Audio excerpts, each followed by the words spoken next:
మార్చి 2025 24 ఏళ్ళ అమెరికన్ విక్టోర్విచ్ పోల్క్యావ్ అనే ఒక వ్యక్తి social media influencer. So social media views కోసం అతను లైఫ్ని రిస్క్ చేసి ఆ సెంటినెల్ ఐలాండ్కి వెళ్ళాడు. ఇక్కడ అతని లైఫ్ను ఒకటే కాదు, ఈవెన్ ఆ సెంటినెల్స్ లైఫ్ కూడా రిస్క్ చేశాడు. తను వెళ్ళేటప్పుడు ఒక కొబ్బరి బండం అండ్ ఒక కోక్ టిన్ తీసుకొని ఆ దీవి మీదకి వెళ్ళాడు. వెళ్ళి అరౌండ్ ఒక 5 minutes ఆ దీవి మీద స్పెండ్ చేసి అక్కడ కొంచెం శాండ్ కలెక్ట్ చేసుకొని తను అక్కడ కోక్ని ఆ కొబ్బరి బండాన్ని వదిలిపెట్టేసి రిటర్న్ అయ్యాడు. సో ఇతను రిటర్న్ అయిన తర్వాత అక్కడ ఉన్న మత్స్యకారులు ఇతను చూసి పోలీసులకి ఇన్ఫార్మ్ చేశారు. సో ఇతను అలాగా పట్టుకున్నారు ఇతన్ని. సో ఆ తర్వాత ఇతను ఉన్న హోటల్ ఉంది కదా ఈ క్యాపిటల్ సిటీ, ఆ హోటల్లో కూడా అతను మూమెంట్స్ని అన్నింటినీ తెలుసుకోవడానికి పోలీసులు ఎంక్వైరీ అంతా చేశారు. ఇది తెలిసింది ఏంటంటే ఇతను లాస్ట్ ఇయర్ అక్టోబర్లో కూడా ఒకసారి వెళ్తానికి ట్రై చేశాడంట. అప్పుడు కుదరలేదు అనుకుంటా.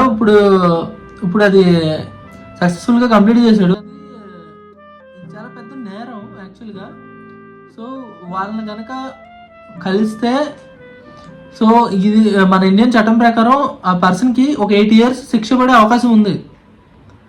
అతను అంత లైఫ్ రిస్క్ చేసి తన లైఫ్ కాకుండా ఈవెన్ సెంటినెల్స్ లైఫ్ కూడా రిస్క్ చేసి వెళ్ళడం వల్ల చాలామంది నెగిటివ్గా రియాక్ట్ అవుతున్నారు. రోగనిరోధక శక్తి అనేది లేదు. సో దానివల్ల ఏంటంటే వాళ్ళు ఈజీగా జలుబు వచ్చినా చచ్చిపోతారు. ఈవెన్ జలుబు వచ్చినా తుమ్ము వచ్చినా చిన్న చిన్న ఫ్లూస్ వల్ల కూడా చనిపోతారు వాళ్ళు. సో వాళ్ళ లైఫ్లో కూడా రిస్క్ చేసాడు ఇతను. సో దానివల్ల ఇతనికి అయితే శిక్ష అయితే పడుతుంది.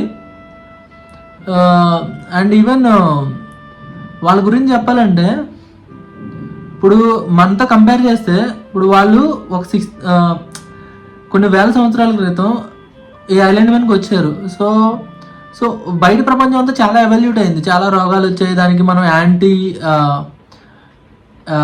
యాంటీడాట్స్ వేసుకున్నాం, మనం రికవర్ అయ్యాం. మన ఒంట్లో చాలా రోగాలు అనేవి ఉంటాయి. అవి ఏంటంటే వాటి వల్ల మనకి ఎఫెక్ట్ కాకుండా యాంటీడాట్స్ కూడా ఉండడం వల్ల మనం హెల్తీగా ఉంటాం. కానీ మనం వాళ్ళని కలవడం వల్ల సో ఈ చిన్న చిన్న ఫ్లూస్ ఇలాంటి వైరస్లు అన్నీ వాళ్ళకి వెళ్తాయి. సో వెళ్ళడం వల్ల వాళ్ళు మొత్తం అంతా నశించిపోతారు. ఇంకా ఒక సెంటినెల్స్ వాళ్ళు ఉండేవారని మనం ఒక హిస్టరీలో మాట్లాడుకోవాలి తప్ప వాళ్ళ ఎగ్జిస్టెన్స్ అనేది ఉండదు. సో ఇందుకోసమే మనకి ఇన్ని చట్టాలన్నీ చేయబడినాయి.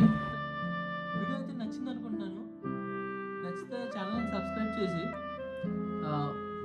లైక్ చేయండి. సో ఫర్ మోర్ వీడియోస్ కోసం మీరు ఏమైనా ఫీడ్బ్యాక్ ఇవ్వాలనుకుంటే కామెంట్స్లో మెన్షన్ చేయండి. మీరు ఎలాంటి ఫీడ్బ్యాక్ అయినా ఇవ్వచ్చు. ఏమైనా ఇంప్రూవ్మెంట్స్ ఉన్నా చెప్పండి, నేను చేసుకుంటాను. సో నెక్స్ట్ వీడియో ఇంకా బెటర్గా చేద్దాం. Thank you. జై హింద్.